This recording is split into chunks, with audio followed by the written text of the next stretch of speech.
Trust is the number one thing that people get wrong. And they think by keeping professional, that's the way to be seen as a leader. It's actually quite the opposite these days. People want real. They want to understand your thought process. Even if they don't agree with it, at least they know how you got there. Welcome to Stand Out, Get Noticed, the podcast that helps you speak and present with rockstar confidence. I'm Christina Canters, your host and founder of the C Method Communication Skills Training. For free resources and to subscribe to the show, visit thecmethod.com. Hi there, Rockstar, and welcome to episode 151 of Stand Out, Get Noticed. Christina with you here. I hope you are having a fabulous week and you're ready to get into this week's episode, which is all about building executive presence, especially if you're a woman. Now, as you're about to find out, these days, it's not just about how you look when it comes to presence in the workplace. You've got to be the full package. You've got to perform well, work well with your team, and look the part as well, which includes how you physically look and your personal brand. And to help me discuss this topic on the show, I'm so excited to introduce you to Melissa Lewis from Style Confidant. Melissa helps high-performing women to unleash the power of their executive presence in order to have greater visibility, greater reward, and influence at work. As the founder of Style Confidant, she has inspired thousands of exceptional women to commercialize their talents by taking their brand substance, their charismatic character, and their executive style to the next level. As you're about to find out, she helps women to uncover their blind spots, especially for women who have credibility, but they don't have the visibility to achieve the success that they deserve. And for many of them, their missing X factor is not necessarily their IQ or their EQ, but what she describes as their PQ, which is their presence quotient. So if you want greater visibility at work, more reward for your efforts, and more influence, or maybe you feel like you're being overlooked, then maybe you need to work on your presence. And this is what this episode is all about. And by the way, you don't need to be an executive or want to be an executive in order to have presence or to start building it up. So this applies to you as well, even if you don't want to be an executive. Melissa and I talk about the challenges that hold women back from achieving presence.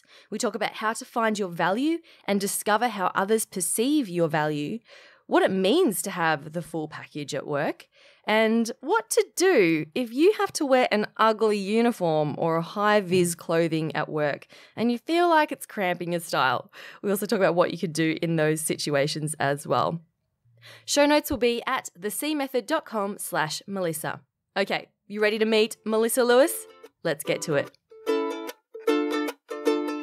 My fascination with the power of a woman's presence started when I was really young, like about 3 years old, working in my grandfather's couture boutique in Burke Road, Camberwell, and it just kept growing. And I did a business property degree and always wanted to help women. And then I saw a gap in the market of women who were exceptional at what they did and really experienced, but were being overlooked. And it wasn't the skills that were holding them back, but it was actually that they didn't have a brand, a presence and an image that really complemented who they were. And that's when I thought, I'm just going to try this out. And 8 years on, and I love every minute of it. Who was your first client? Yeah, good question. I actually stood outside Country Road in Church Street, Brighton, and I remember just saying to my husband, I'm just going to see if anyone's going to pay for my services. And I watched these two very elegant women walk out, and I said, you look like you were looking for something but you can't find. She's like, I just don't know. I never find anything. And we had a coffee, and that was my first client. Oh my God, that's amazing. Yeah, and it just continued. And I guess all my work has been word of mouth. Probably in the last 2 years, social media through LinkedIn, or when I present, I meet other clients. But really, my referral network has been how my business has just evolved, which I'm so grateful for. Yeah, that's so gutsy. I'm so impressed. I'm so gutsy. Well, at least now you don't have to ask random strangers. If they need help, they come to you, right? That's correct. And it's not just about the clothes, but, do you have the confidence? Are you getting that next role? Are you getting paid and valued for what you deserve?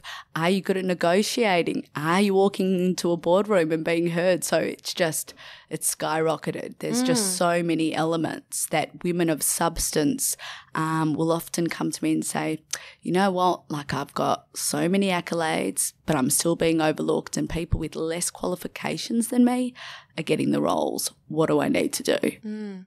So what are some other telltale signs that you may not have this level of presence or impact that's going to help get you to the next level? Well, when you feel like you're not being noticed, when you feel like you're not being heard, there is no cookie cutter. So every woman that I engage with has a different background, different set of experiences, different goals. But common things are they're not being remunerated accordingly, they've missed out for roles, or they want to step up to the next role. They're like, right, I'm CEO or want to be a partner. What do I need to do? And so I have a few evaluation tools. Rather than guessing, I now have a science-based tool that I can help my women uncover their blind spots or help them understand how are they currently being perceived. Because as we know, perception's reality, especially in these big corporate environments. And 9 times out of 10, people aren't really giving you honest feedback of what I've found until the exit interview. So really, what women want who are really high performing is some honest feedback of not just you need confidence or you need experience or you need to be more commercial, but what does that look like? So I've gone to the next step. In the exit interviews, when they are receiving that honest feedback, when it comes down to, look, you're skilled, but you don't have that level of you're just missing something. What are they missing? What's the feedback? Yeah, well, it's funny because the mysterious X factor of executive presence has never been defined. Well, up until now, so often it's, oh, you're missing confidence, or you just don't have that leadership presence when you walk into a room, or you're really not engaging with everyone and getting them on board, but they can't actually articulate, or you're not charismatic. They'll never say you're not charismatic enough, but they're thinking that. And I think society, we're so quick and we're so fast that we're making judgments all the time. So especially for women, there's just so many things to think about.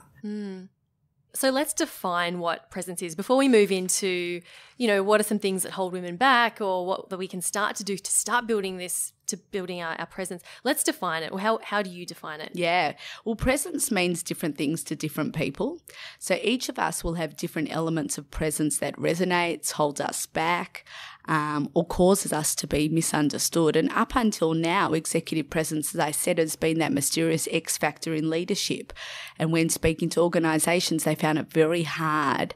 They knew that you needed it, and often they'd say, yeah, you know when someone's got it, but they couldn't actually nail what it is. And in 2013, actually, Bates Communication in Boston interviewed over 20 psychologists and over 1,000 pilots to understand what executive presence meant.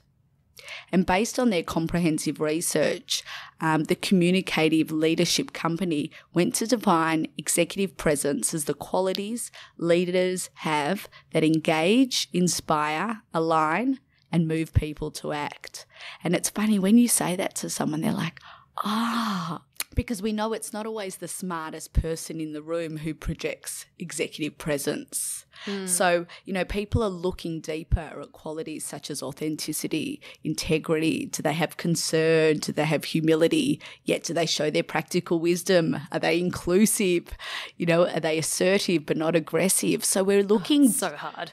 It's so hard, but the thing is, for executive presence, Bates have defined that there's 3 areas that are equally important, and it's your character, so characteristics that help you build trust and rapport, and they're developed in your earlier years, usually influenced by, your upbringing. Not saying you can't change it, but they are influenced in the culture and the environment you've been brought up.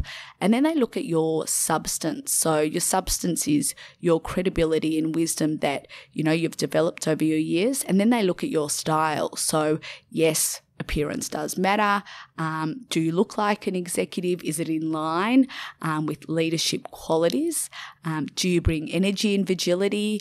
Are you inclusive? Are you intentional when you communicate? Are you aggressive? So it looks at your style as your ability to bring others on board, because ultimately, as you move up, or as females move up the ladder, whatever got you to where you are today is not enough to get you to where you are tomorrow. So to get to that next level, you really need to be able to influence people. You have many different stakeholders and you need to get them on board. So it's not easy until you understand, how am I currently being perceived? Where am I being misinterpreted? Or where are the avenues and opportunities that I can further increase my presence?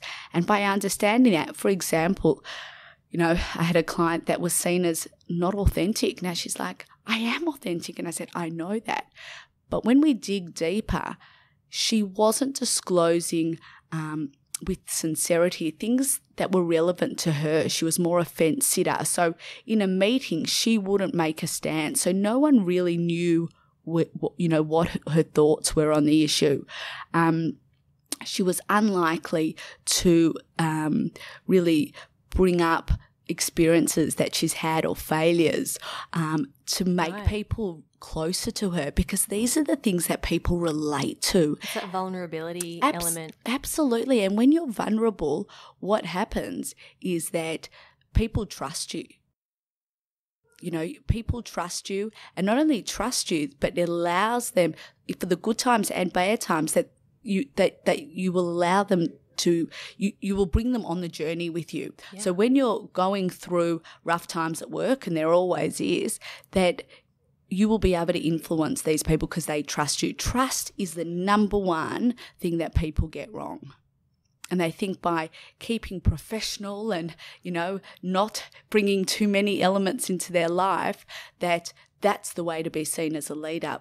It's actually quite the opposite these days. People want real, they want authentic, they want to understand your thought process. Even if they don't agree with it, at least they know how you got there. Yeah, absolutely. Now, I saw you wrote a really great blog post around some of the challenges that hold women back from achieving presence. Mm-hmm. Would you like to go through those? Because it wasn't something that I'd heard of before, and I think it'd be great if you could share them on the podcast. And I think there were 3 things. Sure. Authenticity, I think, is the first thing. Yeah, being real, being vulnerable. Like we just spoke about. Yeah. Yeah, exactly. That's the first thing. I think, in life, I've always said, and I say this to my daughter, I say this to my clients, you're not going to be for everyone. And that's okay, because then the people you're for just connect you. They love you for who you are. And then you don't devalue your values because you're trying to be someone you're not. So I think in life, having presence is being true to yourself and who you are, and not trying to be something for everyone. And, presence and brand, that I work on both, so they are aligned. So your brand needs to be who you are. And it needs to be relatable. It needs to be authentic. Another thing is, for a lot of people, they're worried. For a lot of women, they're always worried what they don't have. I'm always about maximize what you've got. Can you give an example? Leverage. What do you mean what they don't have? Well, they undervalue themselves. So they'll, when I'm working with women, I'll say, so what do you think your strengths are? Where do you think your opportunities? Then I do an assessment tool, whether it's my own proprietary diagnostic tool or a science-based tool, and what they thought they weren't good at, they actually were perceived as very good at. So we call that happy blind spots. So I love a happy blind spot, because I'm like, see, you thought you weren't good and you've been wasting your energy on this particular element of, you didn't think that you were visionary and that you had great strategic analysis of where the organisation can go, yet your peers thought you were fantastic and had great intel and suggestions. So I think it's really important sometimes to ask for feedback and really see through the lens of others, because often we're misaligned, and not always for the worse. Absolutely. So what were those 3 things? It was authenticity, being yourself as well. So really being blinkers on, maximising what you've got. And what were the other challenges? Understanding that brand image is really important. Yeah. So it is about the whole package. So I think a long time ago people used to think that, you don't want to be judged. A book shouldn't be judged by a cover. But, as I said, the times have really changed now. And, women in leadership today face a mountain of challenges. And as they become more time poor and competition rises, they're finding that their technical knowledge and hard work and drive that got them there, as I said, wasn't enough. So really they need to think about all aspects. So you've got your credentials. You need to have a personal brand on and offline that's congruent with who you are, that has clear values and messages so people can relate to you. People know who they're meeting. It's consistent. And that's when you get people excited and go, yeah, I want to work with her. I want to refer her. And then you do need to have an image that when you walk into a room, it just complements who you are. So with a lot of women, when I work on their presence, we obviously work on the inside out and get clarity around their character substance. But their style is equally important. And for a woman, and for the last 8 years, and I've dressed women for about 20 years before that, the confidence starts from the bedroom. When you get up in the morning and you open your wardrobe and you've got clothes that truly reflect you and you're going on stage, it's like when you go for that job interview and, you bought that new suit and you put it on and you feel good. You get on that stage and you shine because you don't need to concentrate on anything else but delivering on what you're brilliant at. So I think it's so important to make sure that your presence, as in your physical presence, what you choose to wear, complements, makes you feel confident. Then you have less ambiguity of who you are. When people don't know you, we automatically judge you. Do we like you? Do we trust you? Will they deliver? Are they reliable? It's a subconscious thing. So I say if people are going to judge us anyway, you might as well give them something good to judge on. I just had a thought around women who have to go out onto site and have to wear some hideous high-vis vest and a helmet or something. Like, what happens if you have to wear, say, a uniform that doesn't flatter you or something that doesn't show off your best features? What if your work uniform is somewhat out of your control? What can you do then? Yeah, so it's interesting. So I had that when I was at Westfield. They decided to put everyone in a uniform and I was like, no, it's taking away my individuality. But I was the team leader and I thought, well, I've got to set the example. So what I did for my whole team is we had our uniform tailored. So then we felt like that it wasn't just baggy and boxy, but it was actually taken in on the shirt, made sure the length was appropriate, not too baggy. And actually everyone just felt like, wow, it was made for me. So it was a different feeling of wearing the uniform. And actually the uniform was amazing. None of us had to think of what to wear. And it fitted us, it complemented us because we had those minor tweaks.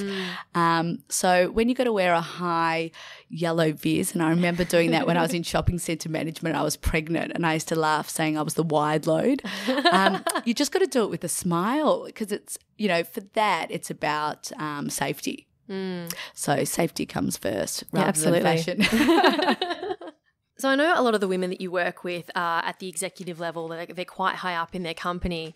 Is executive presence still important for women who are maybe at the beginning of their career or a few years in? Absolutely. You don't need to be an executive to want to have executive presence. Executive presence can be learnt by anyone. In fact, it's attainable to anyone who desires to get to the next level and realises the importance of having a presence. And the great thing is you're not born with executive presence. Sure, some people are more, and naturally possess certain qualities such as, good listening skills or exceptionally warm, not giving a toss about what people think. Yeah, exactly. Happy to be an individual. Correct. Easily to build rapport and trust. But absolutely, you don't need to be an executive to build it up. The first step is really understanding yourself. I always say before you can lead anyone, you must understand yourself. And to do that, you really need to understand how are you perceived. And that's the first step, is the discovery. How are you perceived by others? And then you know what you can work with. What sort of questions could someone ask, say their boss or colleagues, to get that sort of feedback? Yeah, so a great question would be, where do you see my perceived strengths currently? Okay. Where do you think there's opportunities for me to grow? What are the kind of things you think detract from my presence, and why? Oh, that's good. Yeah, so really just honing in. You don't need many questions, but you could do that. Ask two people above you, if you've got direct reports, two clients that you've worked with, because then you get some rigor around the data. And I think for me, having a science-based tool, is great because it gives data. Yeah. And I love data, and so do my clients. But, any feedback, if you can get feedback and honest feedback, it's gold. People take the time to actually tell you something, whether you agree or not, it's worth taking on board. Yeah. And it's not about changing who you are. It's just minor tweaks in being self-aware. For example, I had an amazing client, highly intelligent, really gifted, yet no one really wanted to work with her because she always thought she knew the right answer. She always, this is from the assessment tool that came out, that, should cut people off. She was late. It looked like she wasn't engaged. She didn't realise she had that effect on people. So once she was aware, in meetings, she would let other people speak. She would say, "Oh, so what do you think about this?" rather than cutting people out. So she was self-aware of the impact she was having and making minor tweaks over like a 3 to 6 month period. You don't change perception overnight. It is about consistently doing things differently. She got people on board because they knew she was integrity. She had integrity and she was a great person with, concern, and she was really authentic. She just was so smart for her own good that she didn't realise the impact that it was putting people off rather than getting them on board. So I think once you're aware, because I work with smart women, once they're aware and it's brought to their attention, you just need to have the right coaching to make sure that you don't fall back in those habits too. Yeah, so one thing is being aware. The second is learning how and what you can do. So I call it discover first. So discover what you don't know, understand, how you're perceived, discover where the development areas and where are your strengths. Always exploit your strengths. Of course. And then learn what are the tools you need to do with different stakeholders so you can come across slightly differently and have a greater impact. So people are going to want to work with you. People are going to want to get excited to be on your train. And then it's about managing. And having that ongoing feedback and ongoing tracking. Yeah, ongoing accountability. It's crucial. Doesn't matter what you're doing. I remember I did an assessment tool and it came out as, I'm very enthusiastic and all that sort of thing. And I was like, okay, that's great. And then it said some people might find that you over-exaggerate the benefits of your services, right? And I was like, but I never over-exaggerate the benefits of my services. And my coach explained to me and saying, your enthusiasm in general can come across as being over-exaggerating, even though you're not, you don't believe they're over-exaggerating. It's just your nature, the fact that you are, energetic and excited, that can come across. I had no idea. I didn't realize that. It's a different way of looking at it. Absolutely. And I remember when I first started presenting, my coach said, not everyone is as excited about your topic as you are. In fact, no one is. And I said, but hopefully by the end they are. And it was just funny because, it's true. You don't see those things. You're in the moment. And as I said, not that many people give honest feedback. Everyone wants to be liked. Whereas when my clients come to me, they know I'm not looking for another best friend. Sure, if we get along, that's a bonus. But I'm looking to get you results. And to get results, we've got to be real. We've got to look at ways that we can get you to the next level of your career. Do you have any other final pieces of advice for our listeners? And other I think to be kind to ourselves. I think often we just, and I do it to myself. I'm a prime example of just go, go, go, not look back and say, wow, I've achieved so much, always want more. So I think, women in general, I'm a mum as well. It's just constantly so many balls in the air. So to really look after yourself, give yourself that time to do exercise or to meditate or to swim or to do cooking or to do the things that actually make you happy. There was an amazing thing actually on Lisa Wilkinson's a post, and it was, what things do you love to do and what things are you doing? And I thought, wow, that's so interesting because, 9 times out of 10 we're doing things just because we're doing them. So I think for 2018, my advice for women is concentrate on doing the things you love and making sure you present yourself the way you want to be perceived. Love that. That's beautiful. Thank you so much, Melissa. Thank you so much for having me. Hey, so if anyone wants to get in touch with you about your services, where can they reach out to you and who are the people specifically that you work with? Yeah, so I work with high-performing women who are driven, down to earth and work in male-dominated industries. The best thing is I just love to have a chat. Call me. Let's find out where you are now and there's no cookie-cutter approach and see how we can get you to the next level. Love it. Thanks so much. Pleasure. Thank you. Big thanks to Melissa Lewis from Style Confidant for being such a generous guest on the podcast and sharing all her wisdom. You can find out more about what she does at Style Confidant, that's confidant with an E at the end, styleconfidant.com.au, or simply visit the show notes at thecmethod.com/Melissa.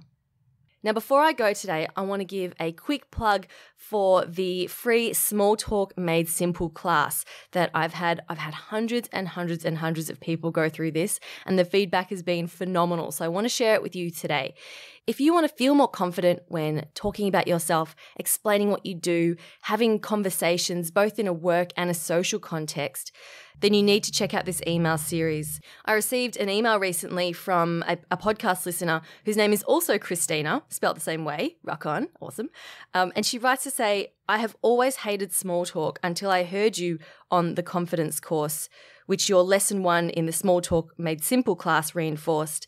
It never occurred to me that the deep conversations I love could never have happened without at least some form of small talk to break the ice. I'm trying to look at it like a bridge to help get the lovely conversations I want, instead of seeing small talk as an obstacle to suffer through. Wow. Amazing. Thank you so much, Christina, for writing in. And it just goes to show that you can change the way you think about small talk, because that's an issue that a lot of people have with it. They think that it's pointless or useless and we don't need it, and we hate making these pointless, seemingly pointless conversation.